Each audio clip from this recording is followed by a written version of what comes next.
I don't want Presley to grow up and somebody say, hey, tell me about your dad. Well, he always had his iPhone in his hand. He was always on his email. He was always in front of the computer. He was always at work. I don't want that to happen. And so some of us are living under this like disillusionment that we're working to provide our family when our family is well provided for. And the reality of it is we just don't want to go down a notch. We want to stay there. And so we're running this race, golden handcuffs and all. And it's worship of work. It's idolatry. And some of us has father wounds. I know it's Father's Day. Men with father wounds make really great employees, CEOs, business owners, because they wear themselves out trying to impress that dad or to do better than him. It's idolatry. It's worship of work. And it's not pleasing to God. We work to provide. We work as an act of worship. We do not worship our work. And those who really get this, they make their job their ministry. I think about the elders here, right?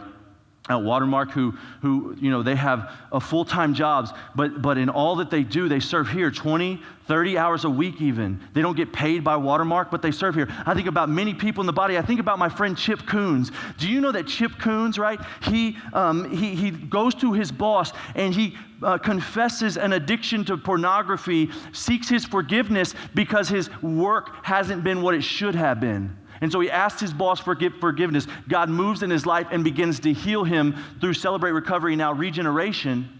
Okay, Chip comes out of that. He takes our curriculum and he begins to lead Bible studies at his place of business, at his work. He takes our summit curriculum and he leads Bible studies there. Guys come and confide in Chip, and Chip helps them go through our regeneration process now, and they come out of healing that they were in bondage to. And God uses him because his work is his ministry. I think about my friend Ashley Marie. Ashley Marie is a public school teacher. And so she does her work with excellence. And anytime someone asks her why she works so hard, she says, because Jesus Christ died for my sins. And she shares the gospel in a way that is acceptable and not illegal.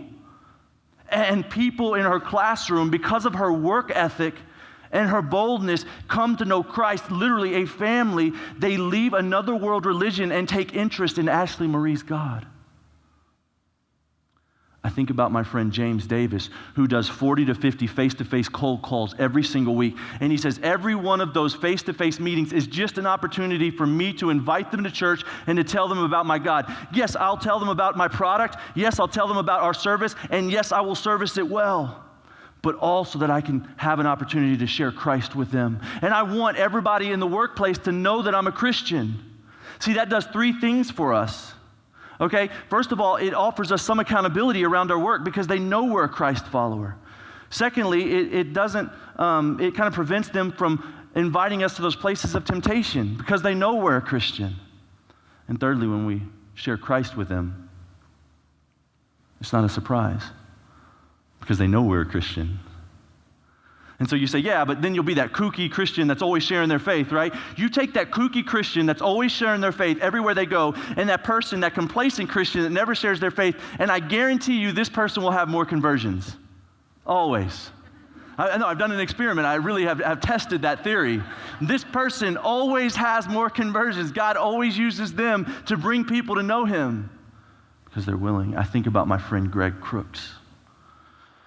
Greg Crooks works hard. He went to his boss and he said, I am going to be the hardest working employee that you have. Okay, and in exchange for that, all that I ask is that I can be at dinner with my wife and that I can be at the porch every Tuesday of which I serve. Okay, but I'm going to be the hardest working employee. Every time they hire somebody new, Greg looks at it as a new discipleship opportunity, and he takes them and he invites them to their house, and he builds into them and he has them over for dinner, and he tells them about his great and amazing God. Okay, God has entrusted to Greg to influence, frankly, some of the most influential people in the world. And when Greg found out that he can no longer steer them and influence them towards kingdom purposes, he said, I've got to go do something else. Because it's about that. It's not about just me making money or me making fame for myself. I want to make known my God. Greg actually helped me develop this talk. He lives this in a really, really, really real way. It's not about tents, man. See, some of us, we built some pretty amazing tents. Some of us live in some pretty amazing tents. There's not one of Paul's tents still exists today.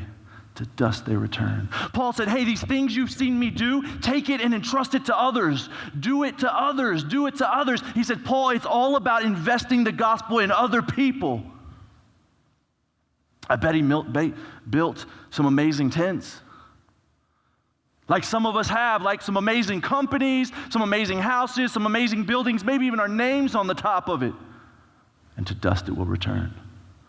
You want to leave a legacy? You invest in people. It's not about the tents, right? For Paul, it wasn't about the tents. What would he do, right? He'd say, hey, come. No, you go. Listen, Jesus Christ died for your sins. Now go to Ephesus. Jesus Christ, he died for your sins. Now go to Philippi. Jesus Christ, he died for your sins. Now go to Colossae. Jesus Christ died for your sins. Now go to Corinth. Hey, Jesus Christ, he died for your sins. Now go to Addison. And take the things you've seen me do and entrust to others. And entrust it to others. Build into them. Share the gospel with them. That's why you work. So that much would be made known of your God.